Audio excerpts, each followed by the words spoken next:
11, 12 शबे बारात, ऊंडों का ये रोजे रखती हैं, मन्नतों के भी रखती हैं। मर्द हजरात थोड़े मकदार होते हैं रोजे के, वो सिर्फ अलविदे जुमे का रखना है, ईद हलाल होने या चांद रात का जो 29वां रोजा होता है उसे रखना है। और रोजा रखते ही असर के बाद में छत पे बैठ जाता है, बोले हजरत चांद तो आज पक्का है। मैंने कहा काम में बशारत हो गई होगी। बोले हजरत बहुत कर रखा। मर्द हजरात मक्कार होते रोजा रखते। अल्लाह ने ये औरतों को हिम्मत दी है, ये सहरी भी बनाती है, ये खाना भी बनाती है, तुम्हें 10-15 मिनट पहले उठाती है और तुम्हें खाना खिलाती है। अल्लाह ने सबके काम अलग अलग बांधे हैं। मर्द हजरात को बहुत सारे ऐसे भी करते हैं।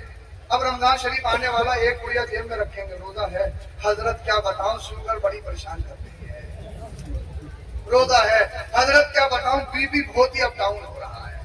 और कहीं इफ्तार पार्टी हो और उसमें अल्लाह के करम से कबाब हाथ लग जाए या मटन हो तो साफ सांस नहीं ले रहे।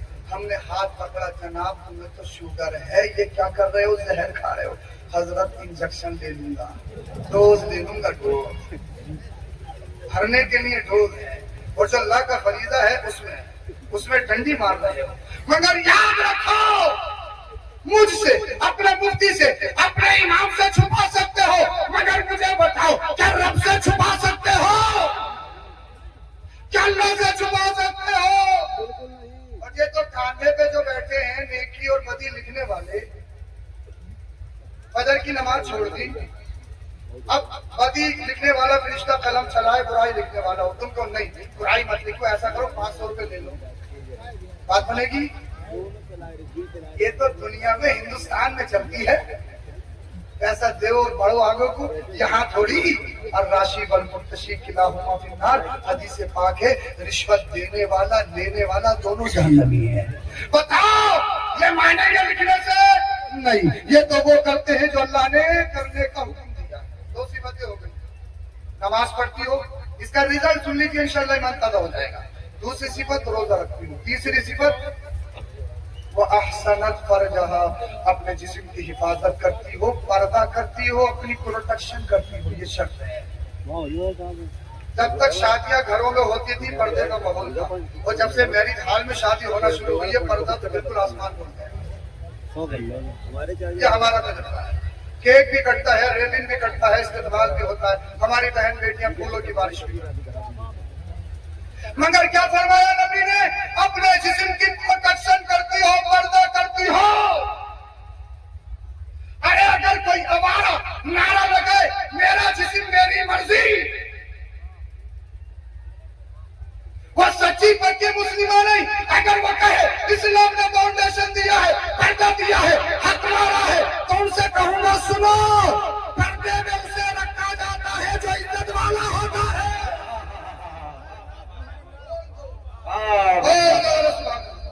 अरे तुम्हारी यहाँ गेहूं की खेती होती है, एक मिसाल मेरे जहन में होती है। गेहूं जानते हो? गेहूं के दाने के ऊपर एक परत होती है, उसे क्या बोलते हैं? अरे भूसा बोलते हैं, क्या बोलते हैं, या कुछ और बोलते हैं? भूसा बोलते, भूसा जानते हो? मुझे ये बताओ, भूसा कीमती है या गेहूं कीमती है? बोल दो। किसी के खेत में 100 क्विंटल गेहूं निकले हो, कोई ऐसा शख्स है तुम में से 100 क्विंटल गेहूं अपने खेत में बगैर किसी रखवाले के छोड़ आए? अगर छोड़ोगे तो चोर चोरी करेगा या छोड़ देगा? और भूसा आम तरीके से खेत में छोड़ देते हो, क्योंकि तुम्हें मालूम है कितना ही भरेगा, तुम्हें मालूम है कितना ही भरेगा, एक बोरी में 5-10 किलो ही आएगा, कितना लेके जाएगा। इसलिए कि भूसे की कीमत, अरे समझ गए नहीं समझ गए? मिसाल दे के समझाना पड़ता तब समझ में आता। अरे समझ गए नहीं समझ गए? भूसे की कीमत नहीं है, कीमत किसकी है? बोल, कीमत किसकी है? अल्लाह ने बहन बेटियों को, औरतों को पर्दा दिया है, इसलिए नहीं कि वो कमतर है, हकीर है, नहीं, पर्दा इसलिए दिया है औरत घर की शान होती है। औरत अगर बेटी की शक्ल में है तो माँ बाप के लिए जन्नत, अगर बहन की शक्ल में है तो भाई के लिए जन्नत, और अगर बीवी की शक्ल में है तो शोहर के लिए जन्नत। अब कहोगे शोहर के लिए कैसे जन्नत? अगर उसे गुस्सा है, कोई उल्टी सीधी बात हो जाए तो सब्र कर लो। ये थोड़ी है एकदम। अगर बीवी के शक्ल में है तो शौहर के लिए। और सुनो, जब मां बन जाए तो मुस्तफा फरमाते हैं अल जन्नत तहत अक़दामिल उम्महात, अल्लाह और उसके रसूल ने जन्नत को समेट के मां के कदमों में रख दिया। मेरी जन्नत मेरे मां के कदमों में है, इनकी जन्नत इनके मां के कदमों में है। ये जितने बैठे हैं, अल्लामा हो, सहाबा हो, मुफ्ती हो, मुजद्दिद हो, मुहद्दिस हो, अल्लाह वाला हो, उसकी जन्नत उसके मां के कदमों में। अरे जितना मकाम मज़हब इस्लाम ने दिया है कोई दे नहीं सकता। मज़हब इस्लाम ने तो इज्जत वाला बनाया। 3 सिफतों में 34 किलो बात मुस्तफा फरमाते हैं वह अफ़ाद वाला। पहली सूरत नमाज पढ़ती हो, दूसरी सूरत रोजा रखती हो, तीसरी सूरत अपने जिस्म की पर्दापोशी करती हो, चौथी सूरत बड़ी मुश्किल है। मुस्तफा ने फरमाया अपने शोहर की फरमाबरदारी भी करती हो। यहाँ अक्सर औरतें फेल हैं। 80% औरतें चाहती हैं कि मेरा आदमी मेरी मुट्ठी में आ जाए। बहुत सारे फोन भी आते हैं, हजरत ऐसा कुछ बता दो, ऐसा कुछ कर दो। मेरा शोहर पहले की तरह मुझसे मोहब्बत नहीं करता है, उसका खून का पानी हो गया। कमाते कमाते तुम्हारी खुशियों के लिए अक्सर कहा नहीं होता है। एक हिंदुस्तान की बड़ी अजीम हस्ती है, नाम नहीं लूंगा, वो मेरा हाथ पकड़ के बोले मियां खबर का हाल मुर्दा ही जाने।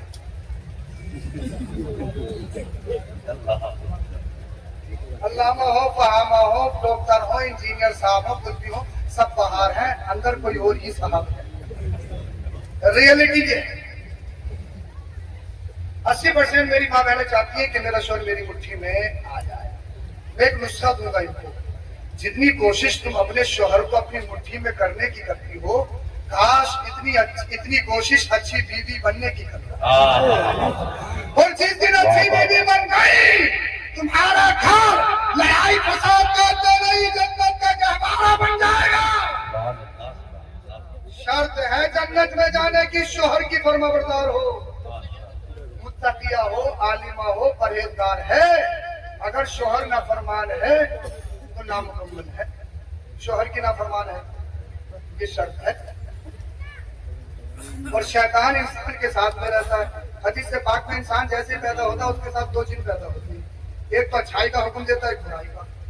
तो शैतान इंसान की रगों में, खून में सरायत कर रहा, ब्लड में। तो वो बीवी को चढ़ा रहा है क्या कुछ, और बीवी ने कुछ कह दिया तो शौहर से कह रहा है कि तू कैसे सुना क्या कुछ। तो बैठे रहो, बीवी हो बीवी। फिर उसे चढ़ाता, सुन रही है, एक लोती है, तेरा पापा ने कितनी अच्छी शादी करी, सुनने के लिए आई है। बीवी हो तो क्या तुम्हारी गुलाम हो, क्या कर दोगे? बोले देख कमान खामोश कर ले। शैतान कह रहा है कुछ भी कर ले मगर चुरी नहीं होगा। शैतान का चूके मार रहा है। हदीस पाक में है शैतान ब्लड में सरायत करता है, इंसान के साथ में है। मिशकात शरीफ की हदीस से गालिबन इमाम बुखारी ने अपनी बुखारी शरीफ में उसको रिवायत किया है। शैतान का चूके मारता, क्या कर लोगे, क्या कर लोगे, क्या कर लोगे, तो करके दिखाओगा एक बाप के को। शैतान कह रहा करना, एक बाप की बात आ गई, करना एक बाप की बात है, करके दिखाना, कर दूं, हाँ कर दे। तलाक तलाक तलाक तलाक तलाक। अम्मा आई मुझे हाथ रखा, उधर रो रही है, इधर। अब किसी ने बता दिया कहीं भी जा तो ये मत बताइए 3 दिन, 3 बताते ही काम खत्म है। पूरा सही साहब आज गुस्से में बहुत बुरा हो गया, हम समझ गए क्या बुरा हो गया। मैंने क्या हो गया? बोले तलाक दे दी। मैंने कितनी दे दी? बोले हजरत 2 की तो याद है, तीसरी देने वाला था, अम्मा ने मुझे हाथ रख लिया। मगर अगर उसकी तहकीक करो, इसीलिए मुफ्तियाने इज़ाम तलाक का फतवा किसी की सुनी सुनाई बातों पे नहीं लिखते हैं। वो मियाँ बीवी को दोनों को बुलाते हैं, उनको कस्में देते हैं, इधर से हिलाते हैं, उधर से बुलाते हैं, क्योंकि इसलिए तलाक के मसाइल में अक्सर जोड़ा झूठ बोलता है। बोले हुजूर 2 ही दी, तीसरी देने वाला था, अम्मा ने मुझे हाथ रख लिया। और पड़ोसियों ने बताया कम से कम एक सांस में 100 दी है।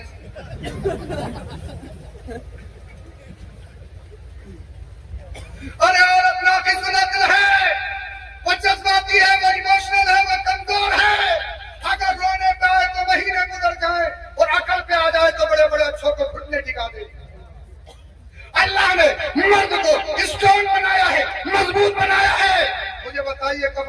मामला किसके हाथ में है? तकलीफ खत्म हो गई थी। किसके हाथ में है? अपनी ईमानदारी से बताओ। अगर औरतों के हाथ में होता तो कई महीने में मैयत दफन होती कि नहीं होती? अल्लाह ने किसको जिम्मेदार बनाया? इसलिए मर्द स्ट्रॉन्ग होता है, वो जज्बात का काबू पा लेता है, वो ताकतवर होता है, वो मुजाहिद होता है। अब ताकतवर का मतलब ये नहीं गुस्सा आया तो आईफोन जो किसको भी लिया था वो फोड़ दिया। गुस्सा आया तो इसका मतलब ये नहीं कि ताकतवर बहुत है, बर्दाश्त नहीं हुआ, अपना सर दीवार में मार के फोड़ लिया। अबे गुस्सा है, ये बेवकूफी है, पागलपन है। खून फोड़ दिया है, फाइनेंस ना हो तो किस्ते भरता रहेगा। ये फायदे की बात है, नुकसान की बात है? ये कैसा गुस्सा है जिसमें अपना नुकसान है और गुस्से में तो दूसरे का भी करना चाहिए? नहीं करना चाहिए ना। गुस्सा वो है जो अल्लाह के लिए है। बोल, गुस्सा है तो अल्लाह और उसके रसूल की रजा के लिए। किसी से मिलो तो मुस्तफा की रजा के लिए, किसी से दूर रहो तो मुस्तफा की रजा के लिए। ये मीयार है जिंदगी जीने का। अब ऐसे मुझे बताइए, तलाक का मालिक अल्लाह ने किससे बनाया? अरे किससे बनाया है? अगर औरत के हाथ में तलाक होती तो उनमें से कोई नहीं बचता जो तलाक। और हद तो यह है कि